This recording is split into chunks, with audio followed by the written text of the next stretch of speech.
여전히 백악관 방을 뺄 생각이 없는 트럼프 대통령 얘기를 좀 해보겠습니다. 트럼프 대통령의 분풀이도 조금씩 시작이 된 것 같아서요. 이번에는 대표적인 친트럼프 매체인 미국 방송사 폭스뉴스를 없앨 수도 있다라는 보도까지 등장을 했습니다. 폭스뉴스는 올해 대선이 가까워지면서 트럼프 대통령과 다소 거리를 둔 듯했는데요. 그 모습부터 보고 있습니다. You take these positions because you are welcoming fraud and you are welcoming illegal voting. We want every legal vote to be counted, and we want every illegal vote to be... I just think we have to be very clear. She's charging the other side is welcoming fraud and welcoming illegal voting. Unless she has more details to back that up, I can't in good countenance continue showing you this. 저렇게 해서 끊었잖아요. 하정대 국장. 예. 폭스뉴스 하면 참 저도 예전에 미국 외신들 지켜보면 트럼프 대통령과 1대1로 인터뷰까지 폭스뉴스로 전담할 정도로 꽤 친했는데 언제부터 이렇게 사이가 멀어졌던 거예요? 사실 가장 이제 결정적인 원인은 이번 이제 선거 과정인데요.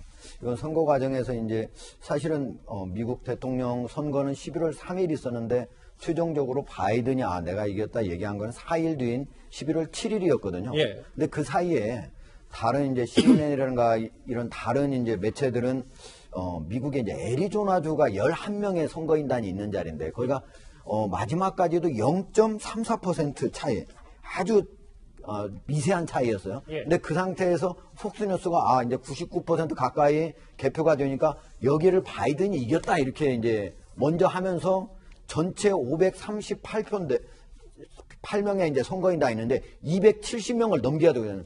그걸 함으로써 바로 바이든이 270명을 넘기게 됩니다. 그러면서 승리가 이제 하게 됐구나 이런 걸 먼저 폭스뉴스가 이제 터뜨리니까 트럼프 대통령 입장에서는 확정이 안 됐는데 왜 너 혼자만 CNN이라든가 다른 언론사는 지금 안 하고 있는데 왜 너 혼자만 이렇게 하니 여기서 이제 화게 집중적으로 이제 나기 시작한 거죠.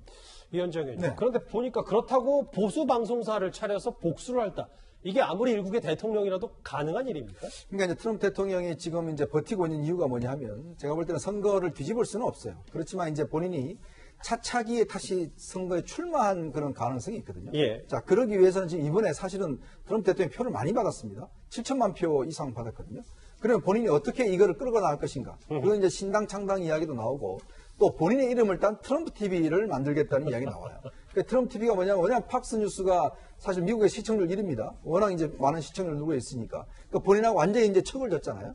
그러면 내가 이 지지자들을 나의 트럼프 TV로 전부 다 끌어모으겠다. 그러니까 이게 이제 공중파나 무슨 케이블 TV가 아니라 실제 이제 우리가 유튜브라든지 이런 다른 방식을 통해서 트럼프 TV를 만들어서 자기가 하루 종일 이야기를 하고 자기 지지자들이 그걸 듣고 그걸로 해서 자기가 다음에 선거 때 다시 한번 재기를 하겠다는 그런 꿈을 갖고 있고 사실 이거는 굉장히 저는 현실화될 가능성이 높습니다. 할 수 있는 방법은 다 쓰고 있거든요. 네. 정당 창당이라든지 방송사를 따로 차린다든지 상상 이상의 트럼프 대통령인데요.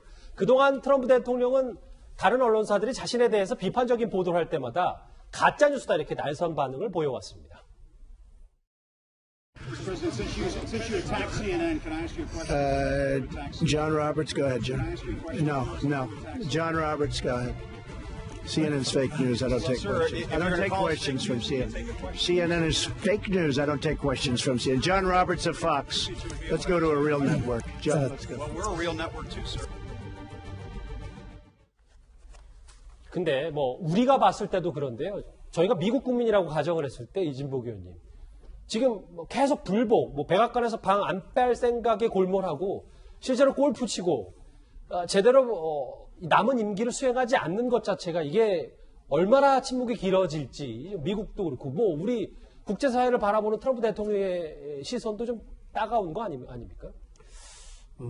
제가 보기에는 12월 8일입니까? 예. 그때까지 아마 선거가 다 이제 정리가 되고 나면 정리가 되겠습니다만은 그 전에 트럼프가 손을 댈 것 같습니다. 그 이유가 여러 가지 조짐들이 보이죠. 예.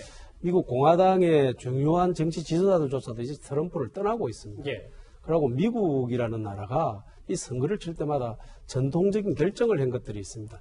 이 선복을 하는 전통하고 그리고 정치 보복을 절대 하지 않기 때문에 지금 트럼프는 이런 생각을 가지고 있다는 설도 있거든요. 그동안 대통령을 하면서 저질러 하는 일들이 워낙 많아가지고 이것을 새롭게 태어나는 바이든 정부하고 딜을 하기 위해서 지금 시간을 끌고 있다. 라는 소식까지 나오고 있는 걸 볼 때 트럼프가 워낙 수가 많은 사람이기 때문에 어떨지는 모르겠습니다만은 제가 보건대는 트럼프 그래 오래지 않아서 손을 들 거라고 기대하고 있고요. 또 그렇게 가야 미국의 국격이 살아날 거라고 저는 생각합니다. 알겠습니다. 김구식 교수님. 네. 저하고 사진 한 장을 볼 텐데 이 사진 한 장 때문에 다시 한번 최근에 지금 별로 안팎으로 좋지 않은 트럼프 대통령이 이혼설이 좀 불거졌어요. 정말로 그제 첫 외부 활동으로 국립묘지 찾았는데 당시에 우산을 쓰고 옆에 군인옆에서 멜라니아 여사가 있기 때문에 이혼설을 또 부추기고 있습니다. 그러니까 이제 트럼프 대통령이 사면초가죠. 지금 이제 선거가 사실상 패배로 지금 귀결되고 있고, 물론 버티기는 합니다만, 공화당의 주요 인사들도 이제 떠나고 있고, 백악관의 주요 산모들이나 가족들도 사실은 일정한 균열이 벌어지고 있기 때문에 가장 상징적인 게 저 사진 나오기 전에 사실은 이미 미국 언론에서 트럼프 대통령의 패배 이후에 멜라니아 여사가 이혼을 준비하고 있다는 설이 나왔습니다. 그 보도가 나온 다음에 관심을 끌었는데 예. 그 직후에 저 사진이 공개가 됐기 때문에 그 이혼설의 보도가 훨씬 더 신빙성을 더해주는 그런 사진 한 장 한 컷이었다고 생각을 합니다. 예. 별다른 일이 아니고 그냥 지나칠 수 있는 것이었지만 저 사진이 갖는 정치적 무게가 있기 때문에 예. 아마도 많은 사람들이 정말 이혼을 준비하는 게 아닌가 이런 좀 궁금증 자아내게 한 것 같습니다. 예.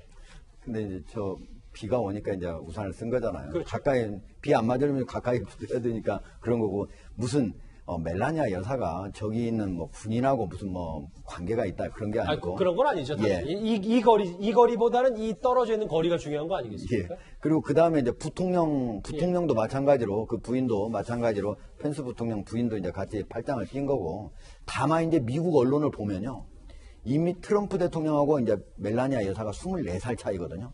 근데 이 사람들은 매리지, 결혼을 한 게 아니었고, 트랜잭션, 그 전부터 거래 관계였다. 이런 얘기가 있고, 이미 미국 언론은 뭐, 만약에 이혼하면은, 멜라니아 여사가 6,800만 달러를 받을 것 같다. 이런 얘기까지 나오니까, 제가 보기엔 저 사진 말고도 여러 가지 지금 이미 두 사람 사이는 한참 전부터 별거했다고 하는 얘기 나올 때부터 이미 사이가 틀어진 것으로 보입니다.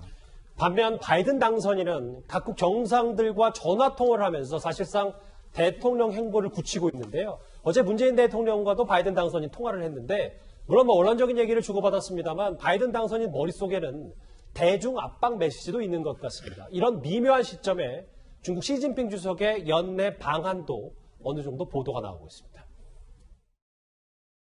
내년 가까운 시일 내에 주석님을 서울에서 다시 뵙게 되기를 기대합니다. 날짜는 아직 구체 날짜 조율에 들어간 건 아니고, 어쨌든 이 코로나 상황이 안정이 되는 대로 조속히 한다 하는 또 원칙을 기본으로 양식을 계속 협의하고 있습니다. 시진핑 주석이 진짜 오는 건지, 근데 지금 온다고 하면 이 미중 사이 최고조에 있는 갈등에서 우리는 어떻게 해결책을 찾아야 되는 건지 한정두 국장 어떻게 보십니까? 지금 이제 먼저 연내에 오느냐 안 오느냐, 오늘도 제가 이제 확인을 해봤는데, 예. 그 시기는 현재 아까 강경화 장관도 그 얘기했는데 코로나가 안정이 되어야 된다. 그런데 지금 현재 전 세계적으로 지금 코로나가 다시 제2차 폭발이라고 하는 상태거든요. 매일 60만 명 이상의 새로운 확진자가 나오고 있습니다. 우리나라 같은 경우도 지금 200명에 가깝게 올라가고 있어요. 그래서 중국 같은 경우는 지금 많이 나와야 한 20명에 30명 나오고 있는 거거든요. 예. 그러니까 중국은 자기 국내가 불안한 게 아니고 다른 나라가 불안하다고 보고 있는 거예요. 그래서 이런 상태에서 과연 한국이 100명 이하일 때도 못 오고 있었는데 200명으로 올라간 상태에서 오기, 이거는 제가 보기에는 한국과 그리고 세계 이런 상황을 봐야 되는 거고, 다만 만약에 오면은 그러면은 우리가 한미동맹을 바이든 대통령 당선자가 강조하고 여러 가지 한미동맹이 강화될 것 같으니까, 그러면 시진핑 주석이 오면은 그게 약화되고 오히려 중국 쪽으로 갈 것인가? 저는 그렇게 생각하지 않습니다. 그렇게 할 수도 없을 뿐더러 알겠습니다. 중국 자체도 그렇게 하기도 어렵고, 제가 보기엔 시진핑 주석의 어떤 방안에 우리가 마치 우리 정치권, 청와대 이런 데가 목매다는 것처럼 하고 있는데, 오더라도 어떤 걸 선물을 주기도 어렵고, 알겠습니다. 제가 보면 목매달 필요가 없다라고 봅니다. 코로나 상황, 좀 중국도 여전히 외부의 경계를 늦춰주고 있지 않는데요. 그런데 삼성전자 임직원 200명을 태우고 내일 중국으로 출발할 예정이었던 전 세계 운항이 돌연 취소가 됐습니다. 중국 당국의 일방적 취소 때문이었는데요. 근데 이진복 의원님, 여기에 대해서 또 우리 외교부가 별다른 항의조차 하지 못해서 또 여러 가지 뒷말이 있는 것 같습니다. 예, 코로나를 이유로 사실은 이 비행기 출입을 막았습니다만은 제가 보기에는 중국이 지금 새로운 바이든 정부가 뜨고 난 이후에 한국하고 미국 사이에서 길들이기 수순의 외교를 시작한 것 같아. 예.